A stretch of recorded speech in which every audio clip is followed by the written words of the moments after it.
Yun.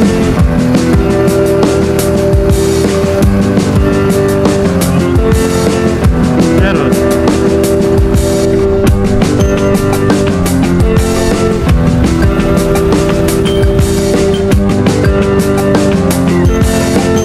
What's up mga ka-D-Moto?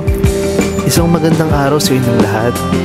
Ngayong araw, kasama ko si Dean at papunta kami sa Beta Blades kung saan makikijoin sa atin sina Pat and Kai para sa isang ride papunta sa People's Park in the Sky. Abangan nyo kami, magkita-kita tayo doon. Sama na namin sila Pat and Kai at papunta na kami sa aming unang destinasyon, ang People's Park in the Sky. Kaya samahan nyo kami guys. Video.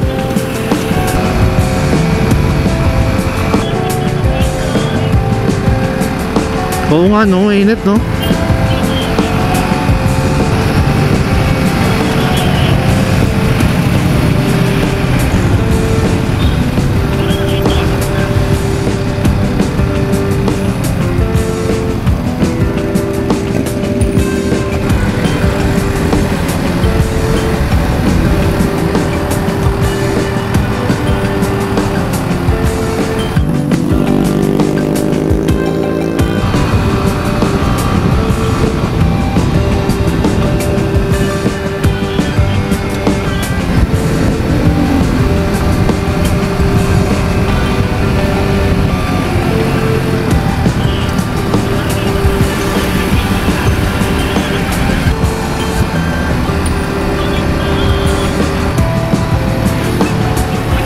Yun.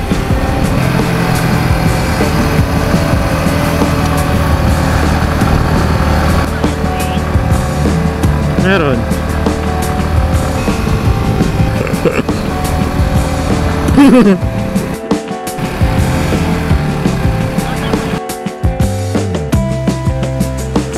Pagdating nyo rito sa entrance papuntang People's Park, sisingilin nila kayo sa parking ticket ng 20 pesos.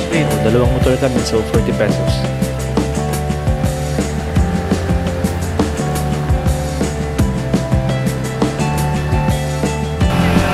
Sige, sige.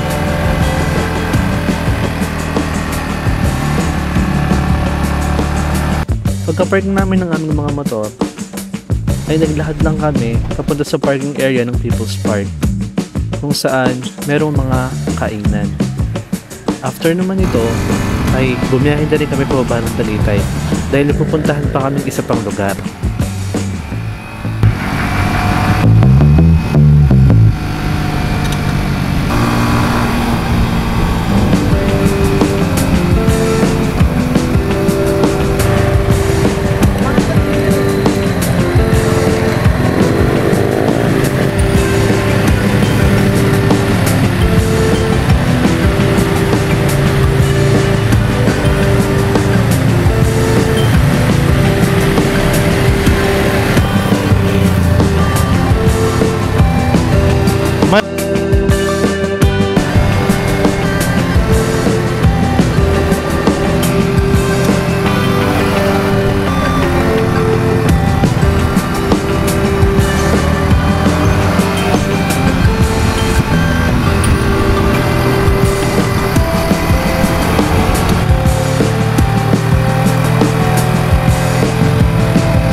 At nandito na nga tayo mga ka-D-Moto sa Dabilan Food Park. Pagpasok nyo ng Dabilan Food Park, agad nyong makikita ang iba't ibang food stalls na siguradong masarap at sulit.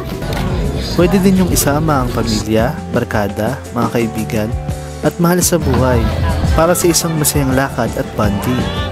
Bukas sila mula 4 PM hanggang 9 PM. Paalala lang din, kung magpapark kayo ng inyong mga sasakyan, kotse man o motor, siguraduhin nakalak ng maayos para sa seguridad ng inyong mga gamit. Medyo may distansya rin ang lalakarin mula parking area papasok ng Dabilan Food Park. Yun lang mga ka-D-Moto.